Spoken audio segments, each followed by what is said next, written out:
प्रणाम दोस्तों। मैं आज डेथ एंड इनसाइड स्टोरी का छठा भाग जो है पार्ट 2 ग्रेसफुलनेस ऑफ डेथ के ऊपर बोलने वाला हूँ। तो द ग्रेसफुलनेस ऑफ डेथ, मृत्यु की करुणा। मैं अपने माँ के गर्भ में था, पर वो मुझे बनाई नहीं। मैं इस धरती का नमक खाया, पर मैं उसका हूँ नहीं। मैं इस शरीर से चलता हूँ, पर मैं ये हूँ नहीं। मेरे मन से मैं काम करता हूँ, पर यह मुझे सीमित करता नहीं। मैं काल और स्थान में सीमितता में रहता हूँ, पर यह मुझे असीमित की मना नहीं करता। मैं तुम्हारे जैसा जन्मा हूँ, तुम जैसा खाता हूँ, तुम जैसा सोता हूँ और तुम जैसा मरता हूँ, पर सीमित ने मुझे सीमित नहीं करता। जीवन के बंधन ने मुझे बांधा नहीं, और जैसे जैसे जीवन की नृत्य बढ़ता है, ये स्थान, ये असीमितता असहनीय रूप से आनंदित हो गया है। तुम प्रेम बनो और पहुंचो मुझ तक, और मैं हो जाऊं। The gracefulness of death become me. I was born in my mother's womb, but she did not create me. I was born in my mother's womb, but she did not create me. I eat the salt of the earth, but I do not belong to her. It is through this body that I walk, but I am not it. It is my mind through which I work, but it would not contain me. In the limitations of time and space I live, but it has not denied me unboundedness. I was born like you, I eat like you, sleep like you, and I will die like you. But the limited has not limited me. Life's bondages have not bound me. As the dance of life progresses, this space, this unboundedness has become unbearably sweet, become love and reach out and become me. अध्याय 6 part 1 preparing for a good death, एक अच्छी मृत्यु की तैयारी। संसार में ज्यादातर लोग समझते हैं अगर वो सोते हुए मरते हैं वो सबसे अच्छा तरीका है। कितना भयानक तरीका है जाने का। क्या मृत्यु की तैयारी जरूरत है? आपको मन में आ सकता है, अगर मृत्यु होना ही है तो उसकी तैयारी के लिए शक्ति और समय देने की क्या जरूरत है। तो मन में आ सकता है कि अगर मृत्यु सबका होना ही है तो उसके लिए हमें तैयारी या समय देने की क्या जरूरत है। मृत्यु तो आएगा ही आएगा, कुछ भी करो, तो फिर उसके लिए क्या क्यों तैयारी करें हम। सबको यह समझना जरूरी है कि जिसको हम मृत्यु कहते हैं वो एक महत्वपूर्ण घटना है जीवन का। जीवन में सब कुछ बहुत बार हो सकता है, पर मृत्यु एक ही बार और अंतिम बार होता है जिससे आप भौतिकता से मुक्त होने की अवसर पाते हैं। तो इसको करुणामय तरीके से करना महत्वपूर्ण नहीं है क्या? तो मृत्यु जीवन में एक ही बार होता है और अंतिम बार होता है, तो इसको हम करुणामय या फिर बहुत अच्छी तरीके से करना हमारे जीवन का सबसे अंतिम कर्म जो एक ही बार हम करेंगे, इसको बहुत करुणामय और बहुत सावधानी से करना हमारे लिए सबसे महत्वपूर्ण है। अगर आप 30 या 50 किलोमीटर की यात्रा करते हैं तो आप साथ में कुछ नहीं लेते। अगर आप 200-300 किलोमीटर की यात्रा करते हैं तो कुछ तैयार होकर निकलते हैं, और अगर अंटार्कटिका के लिए जाएं तो बहुत तैयार होकर निकलते हैं।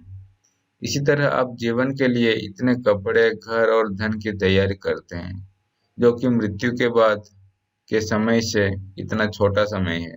तो क्या आप मृत्यु के लिए कोई तैयारी करना नहीं चाहेंगे? तो इसमें सदगुरु जी बोल रहे हैं कि हम कोई पास में जाते हैं, जैसे 20-30 किलोमीटर कोई संबंधी के घर गए, तो हम इतना कपड़ा वगैरह वो सब लेके नहीं जाते हैं, क्योंकि 30-40 किलोमीटर पास है, कभी भी आ सकते हैं।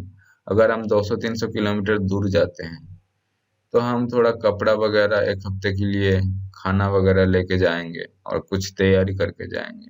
और अगर हम अंटार्कटिका जैसे दूर इलाकों में जाएंगे तो हमें बहुत सारा तैयारी करके निकलना चाहिए।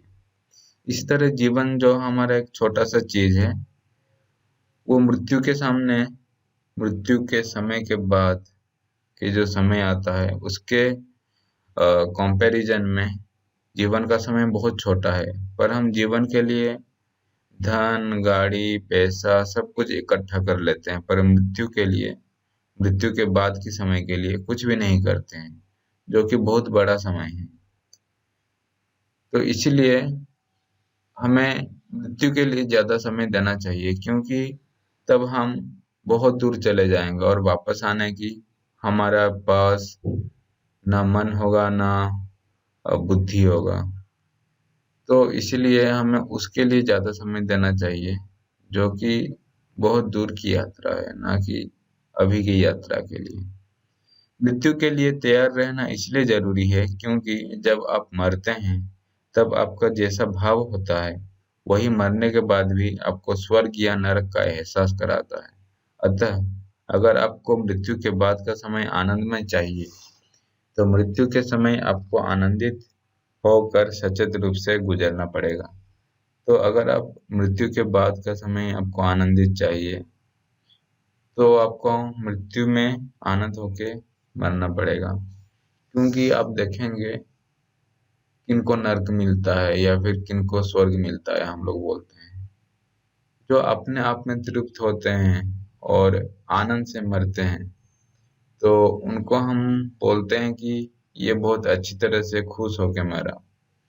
और इसको मरने की दशा से हम बता सकते हैं कि ये स्वर्ग या ऊपर की आनंद के स्तर पर जाएगा। और जो तड़प तड़प के मरता है उसको हम बोलते हैं कि ये नरक की दशा में जाएगा, ऐसे तड़प तड़प के मरा है और ऐसे ही वो इसका अनुभूति भी हो सकता है। तो यही चीज है कि इसीलिए हमको मृत्यु के बारे में ज्यादा तैयार रहना चाहिए कि मृत्यु के क्षण के समय हम ये अपने हिसाब से तय कर सकें कि हम आनंद से मरेंगे कि पागलों की तरह तड़प के मरेंगे। मृत्यु के लिए तैयार होने का मतलब ये नहीं है कि आप बहुत सारे तथ्य इकट्ठा करें और जिज्ञासु मन को शांत करें, अपितु हमें अनुभव आदि बहुत तरीके से इसके लिए तैयार रहना पड़ेगा, ताकि मृत्यु के समय डर मन में प्रवेश ना कर सके। तो हम ज्ञान और तथ्य इकट्ठा करने से मृत्यु के डर से नहीं निकल सकते। हमें मृत्यु के डर से निकलने के लिए मृत्यु के परे जाके मृत्यु को और उसका कुछ थोड़ा थोड़ा सा स्वाद लेना पड़ेगा, उसको अनुभव करना पड़ेगा। बहुत लोग मृत्यु के समय डर जाते हैं और किसी के हाथ या बेडशीट को जकड़ कर कस कर रखते हैं, पर इसके लिए थोड़ा सा तैयारी भी आपके लिए आध्यात्मिक अवसर बन सकता है। एक तरह से जीवन भर आपके साथ जो नहीं हुआ वो मृत्यु के एक क्षण में अनुभव किया जा सकता है, अगर आप इसको सचेत होकर देख पाए। तो मृत्यु के समय डरना नहीं चाहिए, पर हमको सचेत होकर मरना चाहिए, क्योंकि अगर हम सचेत होंगे तो सचेतनता में ही हमें आध्यात्मिक अनुभव कर सकते हैं और जो हमारा जीवन का कल्याण होगा वो अच्छी तरह से हो सकता है। और अगर आप बिना तैयार होकर रहें तो ये डरावनी हो सकता है। जीवन में सबको अपने आप मरने की कला सीखना चाहिए। सतगुरु जी ने अपने लिए आश्रम में एक समाधि बनाकर रखे हुए हैं, क्योंकि वो ध्यानलिंग बनाने के बाद शरीर छोड़ने का तय किए थे। इसीलिए सभी को अपने आप चुपचाप बैठकर मरना आना चाहिए। जंगल के पशु भी जब मरते हैं तो वो एक जगह बिना खाए पिए बैठे रहते हैं और मृत्यु की अपेक्षा करते हैं। तो सतगुरु जी जब ध्यानलिंग बना लिए थे तो वो सोचे थे कि मैं शरीर छोड़ दूंगा, तो वो अपने लिए एक समाधि भी बना लिए थे। पर जैसे जैसे समय बदलता गया तो समय की जरूरत के हिसाब से वो अपना शरीर को सुधार कर लिए और समाधि नहीं लिए, तो वो समाधि अभी बेकार है। पर हम सभी को उसी तरह मृत्यु के लिए हमेशा तैयार रहना चाहिए कि हम अभी मर सकें, और अभी मर गए तो हमारे अंदर कोई उस तरह का ग्लानि नहीं होना चाहिए जिस तरह का कोई दूसरा व्यक्ति मरता है।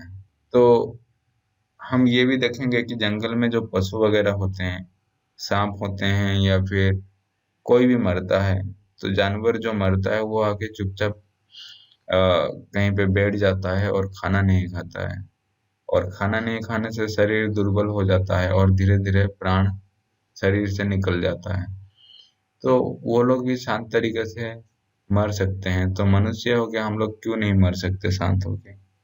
इसीलिए सभी को अपने आप चुपचाप बैठकर मरना आना चाहिए। सदगुरु जी चाहते हैं कि अगर लोग जीवन अच्छी तरह से जीना सीख न पाए, कम से कम वो मृत्यु अच्छी तरह से प्राप्त करें। ये केवल योगियों के लिए नहीं, पर थोड़ा संवेदनशील आदमी के लिए भी किया जा सकता है, अगर वो कुछ पद्धति जो सदगुरु द्वारा दिया गया है करने को इच्छुक हो। लोग जो आध्यात्म के पथ पर हैं, वो अपना समय, स्थान और काल आदि मृत्यु के समय खुद तय करते हैं, क्योंकि वो अपने अंदर एक जागरूकता बनाए हैं, जिससे कि जब समय आएगा तो वो अपना शक्ति को एकत्र कर शरीर को छोड़ सकते हैं। ये मृत्यु का सबसे बड़ा तैयारी है। तो जैसे कि हम पहले पढ़ चुके हैं, जैसे महासमाधि में लोग करते हैं कि मृत्यु के समय जो योगी होते हैं वो स्थान काल आदि खुद चुनकर वहां पे जाके अपना शरीर छोड़ देते हैं। और क्योंकि वो अपने अंदर एक जागरूकता बनाए हैं, तो जब समय आएगा वो अपना शरीर को एकत्र करके उसको अपने शरीर से धकेल के शक्ति को निकाल देते हैं और शरीर छोड़ देते हैं। और ये सबसे अच्छी मृत्यु है, अच्छा तैयारी है मृत्यु का। लोगों के मन में शंका हो सकता है कि अगर मृत्यु एक क्षण में हो तो वो मनुष्य कैसे अच्छी तरीके से मरेगा। पर मृत्यु एक क्षण में नहीं होता। अगर आपको गोली भी मार दिया जाए तो पंजरहाड़ी टूटने के बाद भी प्राण धीरे धीरे निकलती है। तो कुछ भी हो जाए, हम हठात से नहीं मरते हैं। अगर हमें गोली भी सर पे कोई मार दे तो जैसे खून धीरे धीरे निकलता है, वैसे ही प्राण भी धीरे धीरे होके निकलेगा और शरीर धीरे धीरे मरेगा। आपको बाहरी पंच इंद्रिय की अनुभव शिथिल हो जाती है, पर होने का आंतरिक अनुभव रहता है। जो हम हैं वो वाला अनुभव तब भी रहता है अगर हमको कोई गोली मार दे। पहले तो पंच इंद्रिय पूरा शिथिल हो जाएंगे, उससे कुछ अनुभव नहीं कर पाएंगे, पर अंदर जो अनुभव होता है होने का, वो अनुभव रहता है। ये ऐसा है जैसे हम सोते हैं तो हमारे होने का अनुभव रहता है, जिसे हम अंदर की तरफ ध्यान न देने के कारण जान नहीं पाते। कोई कार एक्सीडेंट से मर सकता है और ईश्वर का नाम स्मरण करते हुए या अपने जीवन जीने के तरीके से भी अच्छे से मर सकता है। पर कोई घर पर बंधुओं के बीच में भी रहकर ईर्ष्या, लोभ आदि से ग्रसित और डर कर दर्दनाक मौत पा सकता है। तो सदगुरु जी बोल रहे हैं कि आप कैसे ही मरे, कोई कार एक्सीडेंट से भी मर सकता है, पर वो आनंद से मर सकता है, ईश्वर का नाम लेके मर सकता है, क्योंकि वो जीवन भर ईश्वर को बुलाया है और साधा है, अपने आप को साधा है। और ऐसा भी कोई हो सकता है जो कि घर में मर रहा है सभी के बीच में, और मेरा पैसा, मेरा घर, मेरा गाड़ी, मेरे पोते, मेरे पोती, ऐसा सोचकर डर से और पागल जैसा होके मर सकता है। पर आप कैसे जीवन जिए हैं और कैसे मर रहे हैं, किस घटना से मरे हैं, वो मायने नहीं रखता है। कोई जीवन को अगर सचेत होकर जीता है तो ज्यादातर वो मरते वक्त भी सचेत होकर मरता है। चाहे वो गोली से भी मरे, पर गोली लगने के पहले और लगने के बाद, प्राण छूटने से पहले भी वो सचेत होकर शांति से मर सकता है। पर कोई अगर अपना जीवन बेहोश होकर बिताया है, उसको 100 साल और देने पर भी हो सकता है कि वो बेहोश होकर मरे। तो कोई अगर सचेत होकर जीवन जिया है तो वो सचेत होकर ही मरेगा। नहीं तो जो लोग आध्यात्मिक पथ पर अभी चल रहे हैं उनका चलना ही बेकार हो जाता है। जैसे सन्यासी लोग अभी आध्यात्मिक पथ पर चल रहे हैं, तो वो लोग क्या मूर्ख हैं? नहीं, अगर वो अभी से जीवन में हम वो चलना शुरू ना करें, अपने जीवन को ऐसा ना बनाए, तो मौत के समय अपने जीवन को उस सच में डालना बहुत डिफिकल्ट हो जाएगा। जैसे आप देख सकते हैं कि कोई लोभी मरता है तो वो मरने के समय भी लोभ से ग्रसित होकर मरता है। कोई अहंकारी मरता है तो वो मरने के समय भी अहंकार से ग्रसित होकर मरता है। तो जो जैसा जिंदगी जिया है वो उसी तरह ही मृत्यु को प्राप्त होता है। तो हमें ये जरूरत होता है कि हम कैसे जीवन जिए और किस तरह हम मृत्यु को प्राप्त हों। इसलिए जब हम जीवित होते हैं उसी समय सचेत होने का अभ्यास कर लेना चाहिए, ताकि मृत्यु का या कोई भी खराब वक्त आने पर हम उसको शांति से पार कर सकें। निद्रा, ओजस और मृत्यु, स्लीप, ओजस एंड डेथ। कोई मृत्यु की तैयारी के लिए निद्रा और ओज को लेकर कुछ कर सकता है। मौलिक रूप से गति करने वाली भौतिकता को स्थिर रहने वाली अभौतिकता से गुजरना पड़ता है। यही शिव शक्ति का सिद्धांत है। शिव स्थिरता है और शक्ति गति करने वाली। ब्रह्मांड में सारी चीजें इससे बनती हैं, चाहे वो अणु परमाणु हो, जीवाणु हो, मनुष्य, पृथ्वी या सौरमंडल हो। सभी को गति और स्थिति के चक्र से गुजरना पड़ता है। जीवन काल अंतःकरण के हिसाब से अलग अलग हो सकता है, पर सब इसी में होता है, जैसे निश्वास प्रश्वास, दिन रात, जन्म मृत्यु, सृष्टि संहार आदि। तो इसमें सदगुरु जी बोल रहे हैं कि हर चीज स्थिरता और गति करने में उसी चक्र में हमेशा चलता रहता है। शिव और शक्ति में उसे हमेशा गुजरना पड़ता है। जैसे कोई भी जीवन को स्थित होने के लिए या रहने के लिए या जीवित होने के लिए उसको हमेशा शिव और शक्ति से गुजरना पड़ेगा। जैसे मनुष्य होता है वो सोता भी है और जागता भी है। जैसे कोई अगर रुक नहीं सकता तो वो चल भी नहीं सकता। इसलिए जो रुका हुआ है वो शिव है और जो चलने वाली तत्व है उसको हम शक्ति बोल सकते हैं। जीवन काल अंतःकरण के हिसाब से अलग हो सकता है, पर सब इसी में होता है। तो हमारा जो जीवन काल है वो अंतःकरण, जो मेरा अंतःकरण है, उसी के हिसाब से अलग अलग समय का हो सकता है। पर जिसका जितना भी जीवन काल हो, सभी जीवन उसी जन्म मृत्यु, दिन रात, सृष्टि संहार से सभी को आना जाना पड़ता है। साधारणतः निद्रा मृत्यु के समान ही है। निद्रा में हम मरते हैं पर उसी पुराने शरीर में जीवित हो जाते हैं, पर मृत्यु में हम नए शरीर में जीवित होते हैं। तो जैसे हम मर जाते हैं तो हम दूसरा नया एक बच्चे का या फिर और एक कोई योनि के कुत्ता बिल्ली के बच्चे का हो सकता है, या फिर अपने कर्म के अनुसार नया शरीर प्राप्त करते हैं। पर जो निद्रा है उसमें हम अभी सोते हैं, फिर से इसी शरीर में ही जाग जाते हैं। तो यही एक अलगाव है, नहीं तो दोनों एक ही जैसे हैं। अगर कोई जागृत से निद्रा को जाने का वो क्षण में सचेत हो पाए तो वो निद्रा में भी सचेत रहेगा और ऐसे ही जीवन से मृत्यु को जाने के क्षण में भी सचेत रहेगा। शक्ति से शिव में जाने में भी सक्षम हो जाएगा। तो अगर कोई जागृत से निद्रा को जाने का वो क्षण में सचेत हो जाए, तो जैसे आप जागृत से निद्रा की तरफ जाते हैं तो एक पल आता है जब आपका जागृत अवस्था निद्रा में परिवर्तित हो जाता है। तो अगर वो पल में आप सचेत रह पाएंगे कि कब आप जागृत से निद्रा को परिवर्तित हो जा रहे हैं, तो अगर वो क्षण को आप सचेत होकर जान पाएंगे तो आप मृत्यु के बारे में भी जान जाएंगे और निद्रा के बारे में भी जान जाएंगे। अगर कोई इस जागृत से निद्रा को जाने के क्षण को जान लिया, उसके साथ बहुत बड़ा अनुभव हो पाएगा।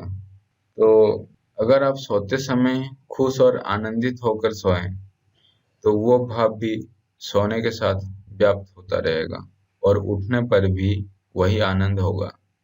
मृत्यु के क्षण में भी अगर आप आनंदित हो मरे, तो वो भाव मृत्यु के बाद भी छाया रहेगा। तो इसमें सदगुरु जी ये बोल रहे हैं कि जैसे आप सोते हैं और जिस भाव के साथ सोते हैं, जैसे आप खुश होकर सोएं तो सुबह भी खुश होकर उठेंगे। अगर आप दुखी से सोएं और आलस होकर सोएं तो उठने के समय भी आलस होकर उठेंगे। इसीलिए हमको सोने के समय उस तरह से सोना चाहिए जिस तरह से हम अपना निद्रा को भी रखना चाहेंगे। तो अगर हम आनंदित होकर सोएं तो पूरा शरीर भी आनंदित होकर रहेगा और एक तरह से शरीर को बहुत अच्छा अनुभूति होगा।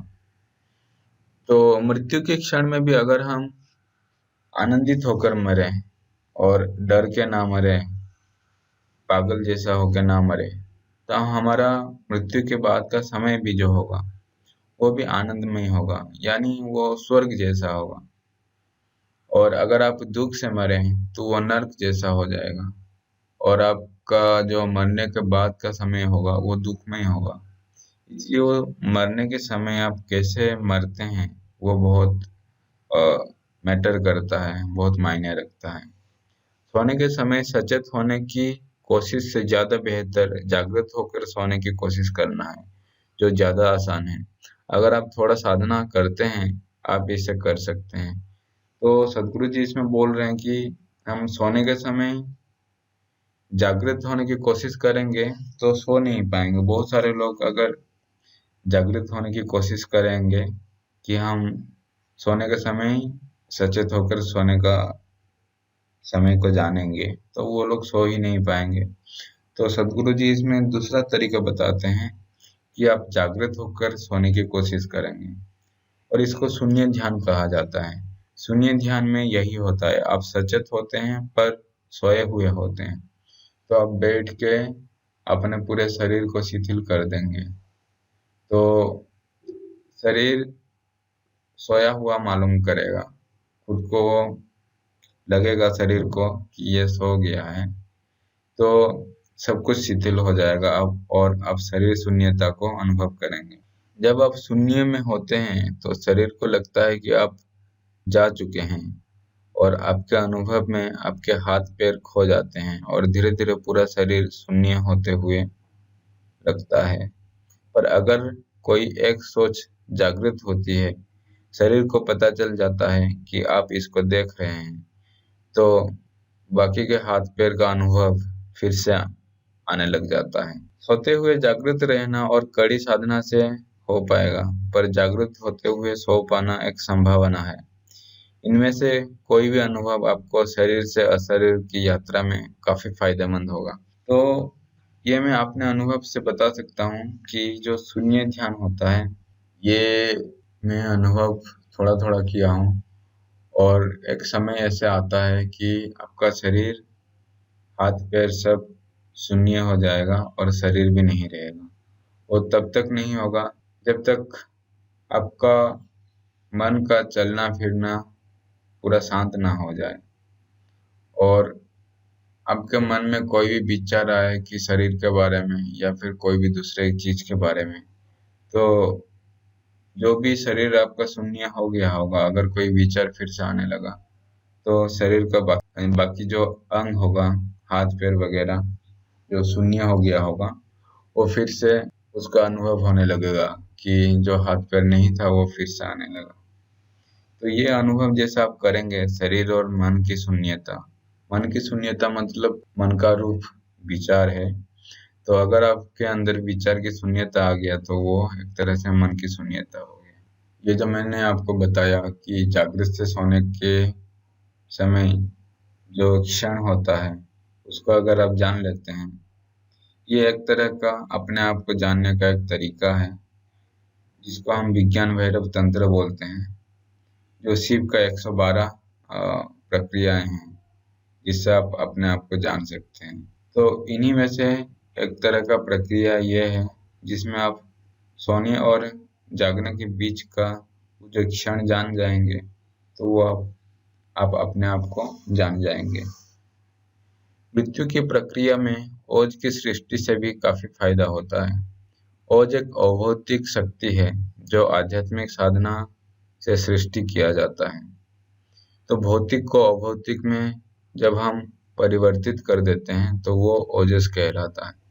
पूर्वी भौगोलिक संस्कृति में एक आत्मज्ञानी को एनसो कहा जाता था, जिसका मतलब वृत्ताकार होता है। वृत्ताकार इसलिए क्योंकि उनके जीवन से मृत्यु को जाना बहुत कम संघर्ष से हो जाता है। बाकी आकृतियों में संघर्ष ज्यादा होता है, जैसे त्रिभुज। तो एक त्रिभुज को आप पलटाएंगे तो उसको चलने में ज्यादा संघर्ष होगा, पर एक वृत्ताकार चीज को ज्यादा संघर्ष नहीं होता है। तो ऐसे ही एक आत्मज्ञानी जो शरीर से मृत्यु की तरफ जाता है तो बहुत आराम से चला जाता है, क्योंकि वो आराम से चला जाता है एक वृत्त की तरह, इसलिए उसको एनसो कहा जाता है। योग परंपरा में इसे पृथ्वी से चोरी करना कहा जाता है। पृथ्वी ऐसा है कि आपको ये शरीर रूप में जो कर्ज दिया है उसका पूरा हिसाब वो मृत्यु के समय ले लेती है। योगी इस भौतिक पृथ्वी को अभौतिक बना लेते हैं और इसे पृथ्वी जान नहीं पाता है और फिर से वापस ले नहीं पाती। इसी अभौतिक चीज को ओज कहते हैं। तो ये जो शरीर हमारा पूरा पृथ्वी से बना हुआ है, पृथ्वी मतलब जो खाना वगैरह हम खाते हैं वो पृथ्वी से ही आता है और उसी खाने से हमारा शरीर बनता है, तो ये पृथ्वी का ही एक बनाया हुआ चीज है। तो जैसा हम मरते हैं वो पृथ्वी हमसे हमारा सारा कण जो दिया हुआ होता है वो वापस ले लेती है। पर जो योगी होते हैं वो क्या करते हैं कि जो हम खाना खाते हैं उसको इस भौतिकता को अभौतिक या नॉन फिजिकलिटी में चेंज कर लेते हैं, अभौतिक शक्ति में रूपांतरित कर देते हैं। तो पृथ्वी फिर इसको जान नहीं पाता कि ये तो भौतिक नहीं है, तो फिर ये मेरा नहीं होगा, तो वो फिर से वापस ले नहीं पाती है। तो इसको एक तरह से चोरी करना बोलते हैं।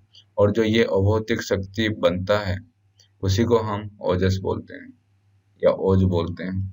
योगी कुछ साधना के समय कभी कभी इतना खाना खा लेते हैं जिससे साधारण आदमी का पेट फट सकता है। इससे उनको कोई वजन नहीं बढ़ेगा, क्योंकि वो इसको अभौतिक रूप में बदल देते हैं। उनका ओज बढ़ता है, शरीर नहीं। अगर आप काफी ओज इकट्ठा कर लेते हैं, आपका मृत्यु के समय शरीर से अशरीर जाना बहुत आसान हो जाएगा। अगर समंदर में एक लकड़ी का टुकड़ा भी मिल जाए और अब मछली ना हो, तो ये समुद्र में काफी काम का चीज हो जाएगी। इसी के सहारे आप तैर कर जीवन रूपी समुद्र पार कर सकते हैं। ओज बनाने का यही उद्देश्य है।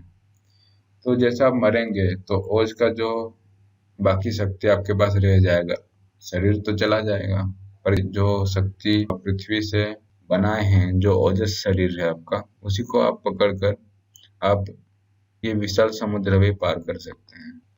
तो आप ओज कैसे इकट्ठा करें?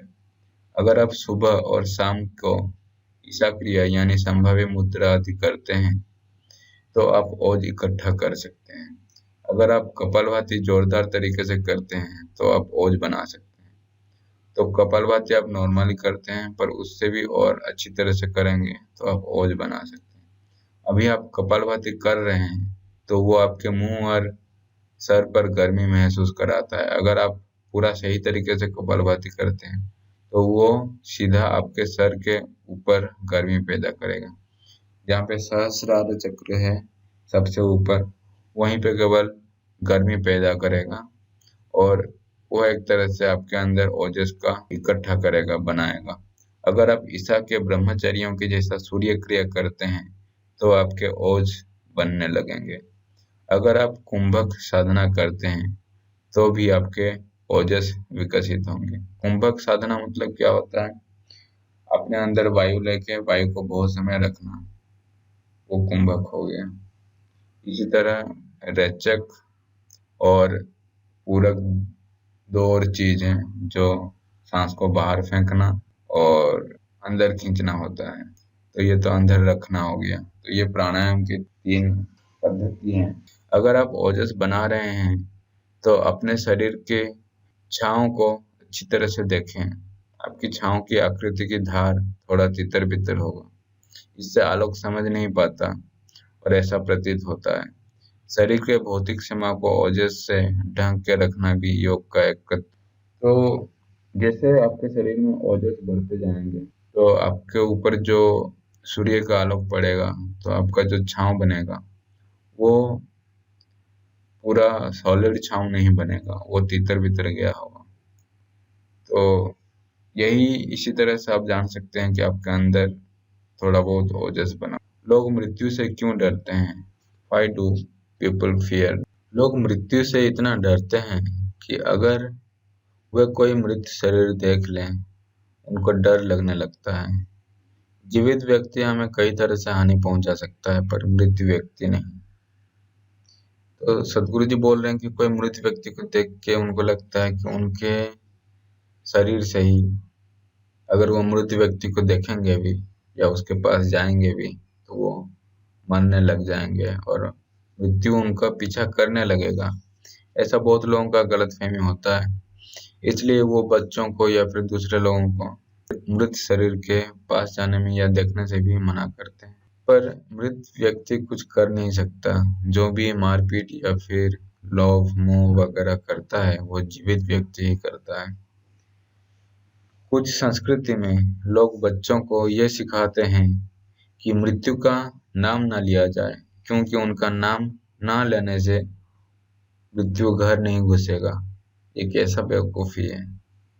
मृत्यु तो सबको आना ही है, तो मृत्यु का नाम ले या ना ले, मृत्यु थोड़ी वो सब देखेगा। मृत्यु से डर मुख्यतः हमारे अज्ञानता के कारण और शरीर को अपना मानने के कारण है। लोग दूसरे आयामों में खोज नहीं किए हैं और इस कारण वो शरीर से बंधे हैं। तो हम लोग शरीर को ही अपना सब कुछ जानते हैं और शरीर से परे जो आयाम है उसका हम खोज नहीं किए हैं कि वहाँ जीवन है कि नहीं, और हम उसका अनुभव किए नहीं है, इसलिए हम उसको जान भी नहीं पाते हैं। लोग शरीर को ऐसा समझते हैं जैसे वो इसके साथ आए हैं, पर शरीर का सृष्टि भी माता पिता के कण से और खाना पीना से बना हुआ है। जो हम खाते हैं उसी से बने हैं और माता पिता के स्पर्म और एग से ही ये शरीर बना हुआ है। जिसको हम संग्रह किए हैं वो अभी के लिए मेरा है ये बोल सकते हैं, पर वो मैं हूँ ये बोलना गलत है। सदगुरु जी बोल रहे हैं कि ये कपड़ा मेरा है ये मैं बोल सकता हूँ, पर ये कपड़ा मैं हूँ बोलना बहुत गलत होगा। अगर आप अपने अनुभव में शरीर से ज्यादा कुछ नहीं जानते हैं, तब तक आप इस शरीर को धारण करके इसके सुख दुख या मृत्यु के डर से तड़पते रहेंगे।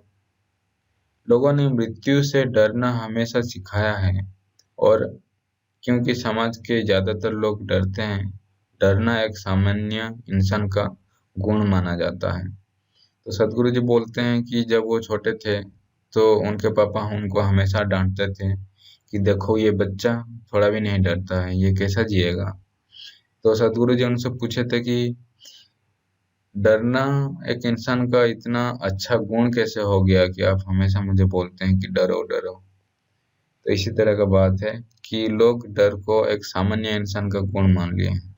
जीवन के पथ पर कहीं लोगों ने शरीर के दर्द को मृत्यु के डर के साथ मिला दिया है, क्योंकि बहुत लोगों को यह गलत फहमी है कि मृत्यु में दर्द बहुत होता है, इसलिए लोग डॉक्टर को बोलते हैं कि उनको ऐसा कुछ दिया जाए जिससे उनकी मृत्यु शांतिपूर्ण हो। तो कोई भी डॉक्टर होता है तो उनको लोग बोलते हैं कि हमको कोई इंजेक्शन दे दो या कुछ ऐसा कर दो कि हमारा जो जीवन जाना होगा वो शांतिपूर्ण होगा, ना कि हम तनाव में मरेंगे। तो वो जान नहीं पाते हैं कि ये जो तनाव हो रहा है वो उनके मन में ही हो रहा है। अगर उनका मन शांत होता तो वो आराम से अपना शरीर छोड़ सकते थे। सदगुरु बोलते हैं कि मृत्यु में दर्द नहीं होता, अभी तो मृत्यु हमेशा से और अभी भी हो रहा है। शरीर जो रोगाग्रस्त है या जख्मी है दर्द पा सकता है, पर मृत्यु की वजह से नहीं। तो सदगुरु जी बोल रहे हैं कि मृत्यु अभी भी हो रहा है। हमारे सांस छोड़ने में मृत्यु हो रहा है और सांस लेने में जीवन आ रहा है। तो मृत्यु में कोई दर्द नहीं होता, मृत्यु के बिना जीवन भी नहीं होगा।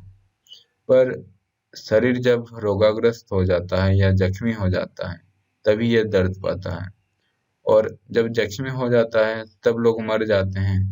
तो लोग हमेशा मृत्यु को शरीर के जख्मी या रोग की पीड़ा के साथ उसको सोच लिए हैं कि मृत्यु से दर्द होता है। दर्द का डर एक भौतिक प्रक्रिया है जो शरीर के रक्षण के लिए बना है, ताकि आप ऐसा कुछ ना करें जिससे शरीर को हानि हो। पर मृत्यु से डरना बेवकूफी है, क्योंकि मृत्यु में दर्द नहीं होता। लोग केवल इस शरीर को छोड़ने में इसलिए डरते हैं क्योंकि वो अपने इस शरीर को कोई सही उपयोग नहीं कर पाए, पर जो जीवन को इस शरीर से समझ पाए और एक अच्छी जिंदगी जिए हैं, वो आराम से शरीर छोड़ने को राजी हो जाते हैं। तो जो ये शरीर का अच्छा उपयोग किए हैं, तो ये शरीर को छोड़ने में उनको कोई दिक्कत नहीं होता है। जो इस शरीर का उपयोग नहीं कर पाए, जीवन को अच्छी तरह से जी नहीं पाए, वही इस शरीर को छोड़ने में डरते रहते हैं। अगर आप और बारीकी से देखें, लोग अपनी जिंदगी में कमाया हुआ धन और पद या फिर कोई अपने को अकेले छोड़ जाने को डरते हैं। तो ऐसा बहुत सारे लोग होते हैं कि कोई अपने आप को खोने में या फिर अपना कमाया धन या फिर परिवार, ऐसा होता है कि इसको मैं छोड़ के जाऊंगा, छोटा बच्चा होगा तो इसको मैं छोड़ के जाऊंगा तो ये कैसे जिएगा, इस तरह का सोच के चिंता में पड़ जाते हैं और डर जाते हैं। कुछ लोग जो दूसरों के भरोसे जीते हैं, उनके जाने के बाद के जिंदगी सोचकर आत्महत्या कर लेते हैं ताकि उस परिस्थिति से गुजरना ना पड़े। तो बहुत सारे लोग ऐसा सोच के भी आत्महत्या कर लेते हैं। गलत लोग इस बात से डरते हैं कि उनका जो परिचय या अहंकार है, मृत्यु के साथ वो भी खो जाएगी। इस तरह से भी लोग डरते हैं कि उनका अहंकार जो होता है वही खो जाएगा, पद पदवी वगैरह वगैरह चीज, मैं ये हूँ, मैं वो हूँ। अगर लोगों को ये समझ में आ जाए कि वो संसार में बिना कुछ लिए आए थे और बिना कुछ लिए जाएंगे, जिसमें उनका कोई क्षति नहीं है, कोई लॉस नहीं है, तो वो मृत्यु के डर से मुक्त हो जाएंगे।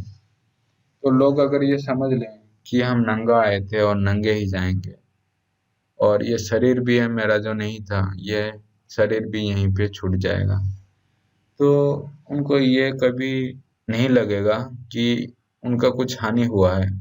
हम जिंदगी को कैसे भी जिए, किसी भी तरह से जिए, तो इसमें हमारा फायदा ही फायदा है, क्योंकि हम कुछ लेके नहीं आए थे, कोई इन्वेस्टमेंट किए नहीं थे, और हमको इतना सारा अनुभव मिला, इतना सारा जीवन जीने का तरीका मिला। तो इसके लिए हमें हमेशा खुश रहना चाहिए। मृत्यु के डर को कैसे संभालें? How to deal with the fear of death? क्योंकि लोगों का अनुभव केवल शरीर से है, इसलिए वो इसे खोने को डरते हैं। पर अगर आप आपके शरीर से परे की अनुभव में स्थित हो जाते हैं, तो हमारा मृत्यु का डर खत्म हो जाएगा। तो हम अगर शरीर और मन के परे स्थित हो जाएंगे, तो हमारा मृत्यु का डर खत्म हो जाएगा। जीवन एक अवसर है, ये जन्म मृत्यु की चक्र को पार करने का, पर आप उसे पार कर पाते हैं कि नहीं, ये आपके ऊपर निर्भर करता है। अगर आपका इस भौतिक शरीर के अनुभव में ही सब कुछ सीमित रहता है, तो आप मृत्यु से नहीं परंतु जीवन को खुलकर जीने में भी डरते हैं। लोग डर कर सिकुड़ कर जीवन बिताने लग जाते हैं, और कोई डरा हुआ आदमी अपने कमरे में सिकुड़ कर जीने लगता है और बाहर नहीं आता। वो सिकुड़ कर एक भ्रूण के स्थिति में चले जाते हैं, क्योंकि मृत्यु सबसे बड़ा गर्व है और भौतिक माँ का गर्भ केवल उसका छोटा रूप है। लोग बाहर न जाकर कमरे में मुर्दा जैसा सोने लगते हैं, और सोए हुए रहना भी मृत्यु का छोटा अभिव्यक्ति ही है। तो जो लोग डर जाते हैं, वो बाहर जाके नया नया चीज करने से डरते हैं कि मैं बाहर जाऊंगा तो मुझे क्या हो जाएगा, मैं चलते चलते मर जाऊंगा, इसी तरह का बहुत सारा डर होता है। वो एक कमरे में ही बंद रह के अपना जीवन खत्म कर देते हैं, और कमरे में सोते हुए रहना भी मृत्यु की तरह ही है, क्योंकि मृत्यु या सोना दोनों विश्राम जैसा ही है।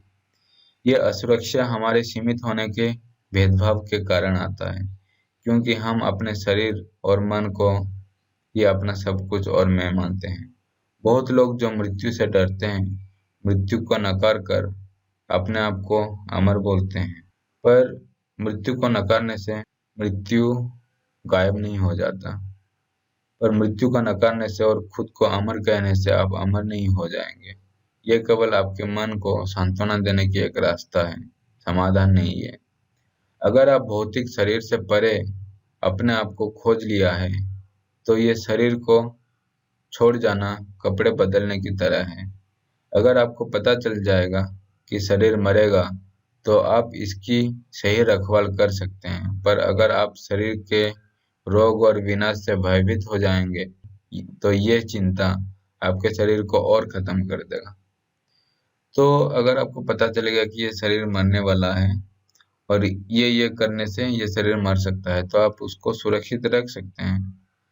पर अगर आप चिंता करते रहेंगे कि मैं तो मर जाऊंगा, मैं तो मर जाऊंगा, और वही चिंता करते रहेंगे, तो आप जाने अनजाने मरने की तरफ गति करने लगेंगे। मृत्यु से साक्षात्कार आपके जीवन में विवेक और जीवन का अनुभव और जीने की आयाम में काफी बदलाव ला सकता है। सदगुरु बाजार में एक सब्जी वाले की कहानी बताते हैं, जिसने रोगाग्रस्त होकर मृत्यु से मिलकर जीवन के बारे में जाना। तो सदगुरु जी एक बार बाजार में घूम रहे थे, तो एक आदमी मिल गया और वो बहुत तेजस्वी लग रहा था। वो अपने आप के बारे में जान लिया था और वो सब्जी बेच रहा था। तो दोनों देख के आपस में खूब हंसे और बात करने लग गए। फिर बातें करते करते पता चला कि सब्जी वाला जो था, एक बार कोई अस्पताल में पड़ा हुआ था और उसका शरीर ठीक नहीं हो रहा था। तो वो रोज सोचता था कि आज मैं मर जाऊंगा, पर वो बच जाता था। आज मैं मर जाऊंगा, फिर भी बच जाता था। तो ऐसे ऐसे होते हुए उसको पता चल गया कि वो शरीर से कोई ऊपर है। ये शरीर मर सकता है, पर वो जो चीज है वो मरेगा नहीं। तो अपने अंदर एक आनंद का माहौल उसके अंदर छा जाता है और वो शरीर के बारे में ध्यान देना जैसे खत्म कर देता है। तो उसकी पीड़ा वीड़ा सब धीरे धीरे खत्म हो जाने लगते हैं और वो ठीक हो जाता है। तो वो फिर से आके अपना सब्जी बेचने लग जाता है और सबको आशीर्वाद देता है कि सभी को ऐसा भगवान रोक दें कि वो उठ ना पाए, ताकि उसी ना उठ पाने में ही उनको शायद भगवान का पता चल जाए। नश्वरता ही नश्वर चक्र से मुक्ति पाने का रास्ता है। अज्ञानता ही लोगों को अपने शरीर को ही आत्मा समझने पर विवश करता है। तो इसमें सदगुरु जी बोल रहे हैं कि जब हम नश्वरता से परिचय पा लेते हैं कि ये शरीर नश्वर है, तो हम उससे ऊपर उठने की कोशिश करते हैं और ये मुक्ति का एक रास्ता है। पर हम जैसे अज्ञान हो के ये शरीर को ही अपना समझते हैं, आत्मा समझते हैं, तो तब हम शरीर के दुख सुख से रेंगने लग जाते हैं और उसी में ही खोए रहते हैं और उससे ऊपर उठ नहीं पाते हैं। इसलिए सब्जी वाले की तरह अगर आपके लिए सही स्वास्थ्य में आंखें ना खुले, तो खराब स्वास्थ्य में कम से कम आंखें खुल जाना चाहिए। अतः कोई भी संकट जैसे रोग, मृत्यु या दूसरा कोई अगर आपके जीवन में आए, आप उससे जीवन को मुक्त कर सकते हैं या उसी में बंध के रह सकते हैं। तो दो चीज हो सकता है, आप उसको मुक्ति के लिए प्रयोग कर सकते हैं या फिर उसको बंधन रूप मानकर उसी में आप फंसे रह सकते हैं। अगर आप तीव्र बुद्धि वाले हों, आप यह रोग और शरीर की नश्वरता का सीख दूसरों के जीवन से ले सकते हैं। गौतम तो केवल एक बूढ़ा, एक रोगी और एक मरे हुए इंसान को देखकर जीवन की यह नश्वरता से परिचय हो गए थे। उनको पता था कि इससे भागकर कोई फायदा नहीं। तो फिर ये जैसे उनको नश्वरता का पता चला, तो वो अपने आप को ढूंढने के लिए चले गए कि मैं भी क्या नश्वर हूँ, मैं भी क्या इस शरीर की तरह मिट जाऊंगा, क्या मैं ये शरीर ही हूँ। तो वो अपने आप की सच जानने के लिए निकल गए थे। जब हम कोई दूसरे पीड़ित को देखकर उसके दुख को अपना यानी उसके रोग और तड़प को अपना अनुभव करते हैं और ये समझने लग जाते हैं कि हमें कल ये हो सकता है जैसे ये दूसरा आदमी को हुआ है, तो हमारे अंदर नश्वरता का भाव सुदृढ़ हो जाता है। यह अनुभव सत्य की खोज के लिए आवश्यक है। क्रोध, चिंता और डर जैसे मन के रोगों का निवारण नहीं है, जब तक हम उनको संभालने में काबिल नहीं हो जाते। बात यह है कि मन आपकी बातों को मान नहीं रहा है। तो जो मन के गुण है, क्रोध, चिंता, दुख, सुख, डर वगैरह, ये सब रोगों का निवारण हम नहीं कर सकते हैं, पर हम ये सब का निवारण तभी हो पाएगा जब हमारे मन को हम संभाल सकते हैं, क्योंकि मन इन सब रोगों का कारण है। और मन के काम करने के दो आयाम हैं, पूर्व स्मृति की धुंधली याद या भविष्य की धुंधली संभावना। तो हमारे पास पास्ट का मेमोरी हो सकता है, और भविष्य का जो संभावना है या फिर इमेजिनेशन है, उसका मन में विचार आ सकता है। डर से मतलब आपके भविष्य में धुंधली संभावना से है, जो अभी यहाँ है नहीं, पर मन का एक बनावट है, एक भाव या विचार है। तो ये जो आपका धुंधली संभावना है, इमेजिनेशन है अपने आप का, जिससे डर पैदा हो रहा है, ये बस एक बनावट है, भाव या विचार है। तो ये भाव विचार को बंद करके आप इस डर से मुक्त हो सकते हैं। कपड़ा और रोटी की पूर्ति से डर मिट नहीं जाता, पर और बढ़ जाता है। जो जीवन की सुरक्षा के बारे में ज्यादा सोचते हैं, उनको डर ज्यादा सताता है। डर से मुक्ति के लिए हमें अपने मानसिक भौतिक प्रक्रियाओं के बारे में समझना चाहिए कि हमारे विचार कैसे उत्पन्न होते हैं, भाव कैसे उत्पन्न होते हैं, हम कैसे अपने शरीर संभाल सकते हैं और कैसे अपने रसायन सही बनाए रख सकते हैं। तो हमको ये पता करना पड़ेगा कि हमारा मन काम कैसे करता है, हमारे विचार कैसे आते हैं। और अगर हम अपने विचार को यानी मन को संतुलन करना सीख जाएं, तो हम अपने अंदर के सारे भाव, सारे डर, सारे दुख वगैरह से मुक्त हो सकते हैं, मुक्ति पा सकते हैं, क्योंकि ये सब उसी विचार से ही बनता है, डर वगैरह।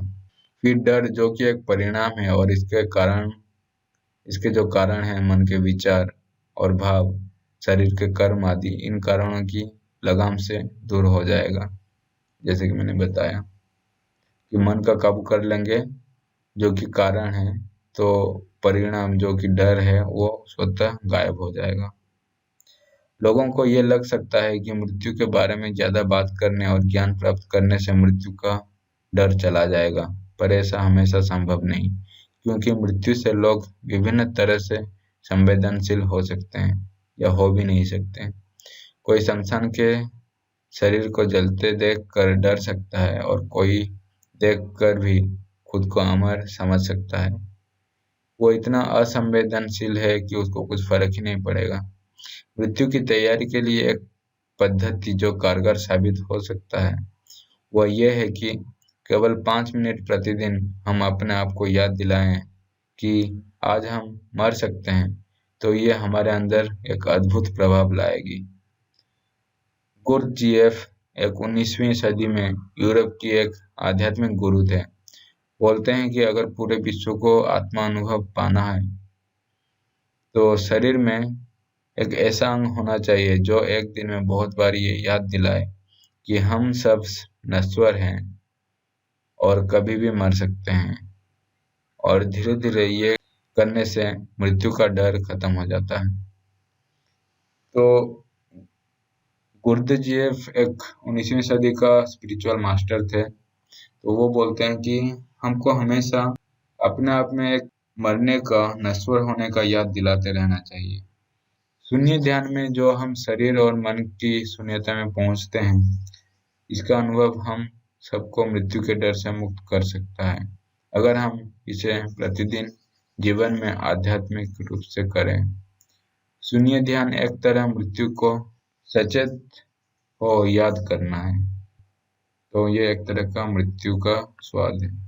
और कुछ प्रक्रियाएं हैं जो ईड़ा और पिंगला नाड़ी को अलग अनुभव करने में सहायक होते हैं, और उसके बाद अद्वैत सुषुम्ना नाड़ी की अनुभव होती है।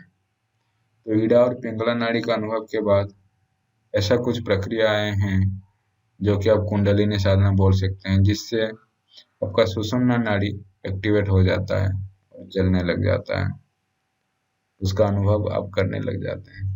पंचप्राण और पंच महाभूतों पर सिद्धि प्राप्त करने पर भी जन्म और मृत्यु के डर मिट जाते हैं, क्योंकि आप इनके बीच की सेतु को जोड़ लिए होते हैं।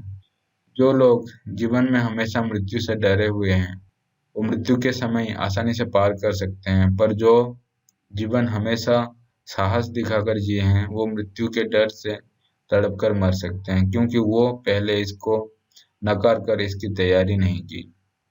कर्म और जीवन जीने का तरीका मृत्यु के अंतिम क्षण को भी तय करता है, पर यह भी मायने रखता है कि मृत्यु कौन से रूप में आ रही है। इसलिए भारतीय परंपरा में यह मायने रखा जाता है कि मृत्यु का अंतिम क्षण में हम मरने वाले व्यक्ति के प्रति सम्मान और सावधानी बरतें। तो जैसे कोई मर जाता है तो उसका अंतिम क्षण में वो कैसे मरता है और कैसे परिस्थिति में मरता है, उसी के लिए हमें थोड़ा सावधान रहना चाहिए, क्योंकि वो उसके मनस्थिति को और जाने की स्थिति को बहुत प्रभावित कर सकता है। तो यही सब चीज है। इसके बाद हमारा नेक्स्ट पार्ट है अध्याय 6 का, बुद्ध जीवन कैसे जीना चाहिए, वानप्रस्थ आश्रम का प्रज्ञा, विजडम ऑफ वानप्रस्थ आश्रम, शल्य खाना का अनुष्ठान, काशी में मृत्यु का महत्व। तो मैं आज इतना ही कर पाया। मुझे सुनने के लिए आप सभी को धन्यवाद। आप सभी के अंदर जो परमात्मा है उसको प्रणाम करता हूँ। ओम नमः शिवाय, ओम नमः शिवाय, ओम नमः शिवाय।